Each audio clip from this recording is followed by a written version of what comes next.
People से कि rent a house instead of buying it. तो आपका इस पर क्या टेक है in aspects of real estate planning? देखिए, यहाँ पे हमारा इंडियन जो सोसाइटी है वो काफ़ी डिफरेंट है। हमारे सारे डिसीजंस केवल रैशनल नहीं होते हैं, इमोशनल्स भी होते हैं। राइट। ठीक है ना? आइडियली अगर आप फाइनेंस की कैलकुलेशन करेंगे तो rent a house will come up. इसमें कोई बात मतलब ये प्रूवन फैक्ट है। बट मैं अभी भी buying a house will believe करता हूँ। अब सवाल ये आता है कि फाइनेंशियली तो it's a loss making decision. हाँ हाँ हाँ, राइट, क्योंकि एक साथ आप अपफ्रंट में पैसा दे रहे हो। एग्जैक्टली, लेकिन मेरा क्वेश्चन ये है कि आप वापस उतना सेल्फ डिसिप्लिन से इन्वेस्ट तो करिए, हम्म। तो आपके पास वैसे भी स्पेयर मनी हो जाएगा। आप 10 साल 15 साल का जो लोन का टर्म होता है, आप उस टर्म में आप एक सिस्टमेटिक इन्वेस्टमेंट करिए, रिलीजियस इन्वेस्टमेंट स्टार्ट कीजिए सिस्टमेटिक। आपके पास इतना पैसा हो जाएगा कि आप हाउस भी अफोर्ड कर पाएंगे और बैलेंस लिक्विडिटी भी हो जाएगी। ओके।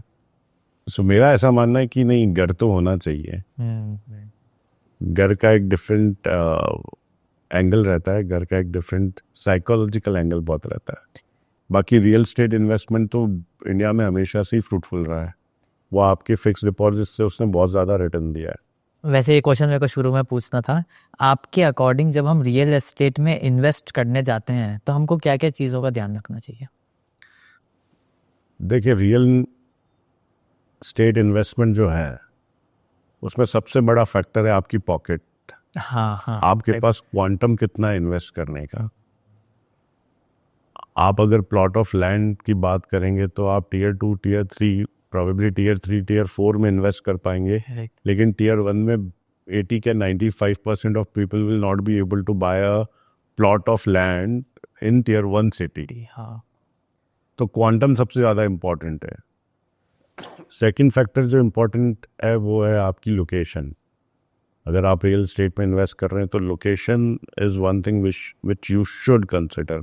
लोकेशन का कोई ऑल्टरनेट नहीं है। आप घर हार्ट ऑफ द सिटी में भी बना सकते हैं या Out. आउटर स्कर्ट्स में भी बना सकते हैं। जो लोकेशन अच्छी है वो लोकेशन वही रहेगी और उसका ही अप्रिसिएशन ज़्यादा होगा। Right. जैसा कि आपने देखा होगा कि जब भी कोई ऐसा कुछ बड़ा स्ट्रक्चर आने वाला होता है तो उसके आसपास अपने आप ही उसकी लैंड की वैल्यू बढ़ जाती है।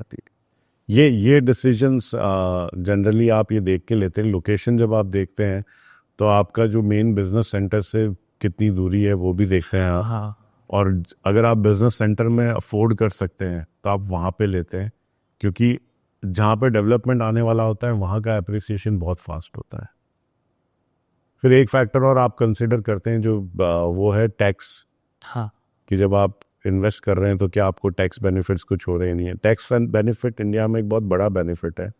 किसी को इग्नोर नहीं करना चाहिए और उसको फैक्टर इन करना चाहिए at the time of planning investment.